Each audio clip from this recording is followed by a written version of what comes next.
கோவையில் சடலமாக கண்டெடுக்கப்பட்ட இளைஞரை அவரது நண்பரே கல்லால் அடித்து கொலை செய்த சம்பவம் அதிர்ச்சியை ஏற்படுத்தியிருக்கிறது. மதுபோதையில் தனது தங்கை குறித்து வாய்க்கு வந்தபடி பேசியதால் ஆத்திரத்தில் போட்டு தள்ளியதாக கைதானவர் அதிர்ச்சி வாக்குமூலம் அளித்திருக்கிறார். நடந்தது என்ன?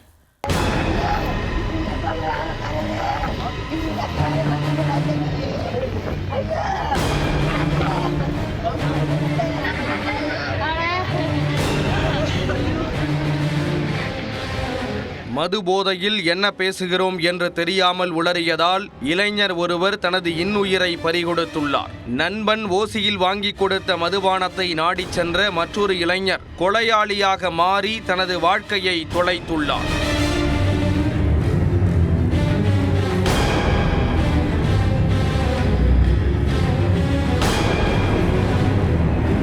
கோயம்புத்தூர் மாவட்டம் சூலூர் அடுத்த ஓடக்கல் பாளையத்தில் உள்ள காட்டுப்பகுதியில் கடந்த ஞாயிற்றுக்கிழமை ஆண் சடலம் ஒன்று கிடந்துள்ளது. அதை கண்ட பொதுமக்கள் சுல்தான்பேட்டை போலீசாருக்கு தகவல் கொடுத்துள்ளனர். தகவலின் பேரில் சம்பவ இடத்திற்கு சென்ற போலீசார் உடலை கைப்பற்றி உடற்கூராய்வுக்காக மருத்துவமனைக்கு அனுப்பி வைத்தனர்.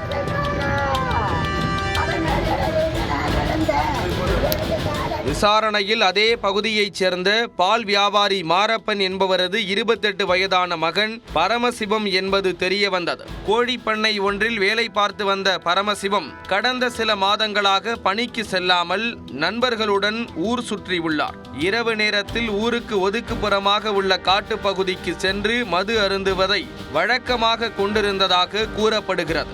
இந்த நிலையில் பரமசிவம் திடீரென கொலை செய்யப்பட்ட சம்பவம் குறித்து போலீசார் தீவிர விசாரணை மேற்கொண்டனர். அதில் ஓடக்கல் பாளையத்தைச் சேர்ந்த வரதராஜன் என்ற இளைஞரை சந்தேகத்தின் பேரில் பிடித்து விசாரித்தனர். அப்போது அவர் திடுக்கிடும் வாக்குமூலம் அளித்துள்ளார்.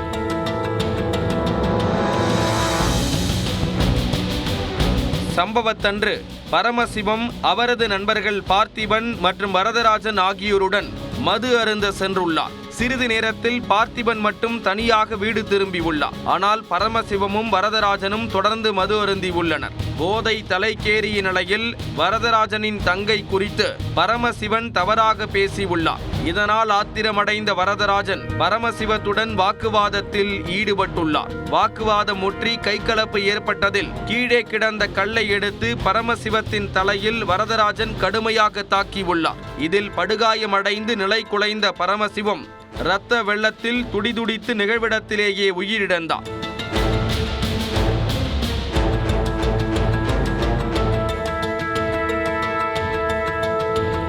இதையடுத்து அங்கிருந்து தப்பிச் சென்ற வரதராஜன் கடந்த சில நாட்களாக வதம்பச்சேரி பகுதியில் சுற்றித் திரிந்துள்ளார். அவரை கைது செய்து போலீசார் விசாரணை மேற்கொண்டதில் தனது தங்கையை தவறாக பேசியதால் பரமசிவத்தை கொலை செய்ததாக வரதராஜன் ஒப்புக்கொண்டுள்ளார்.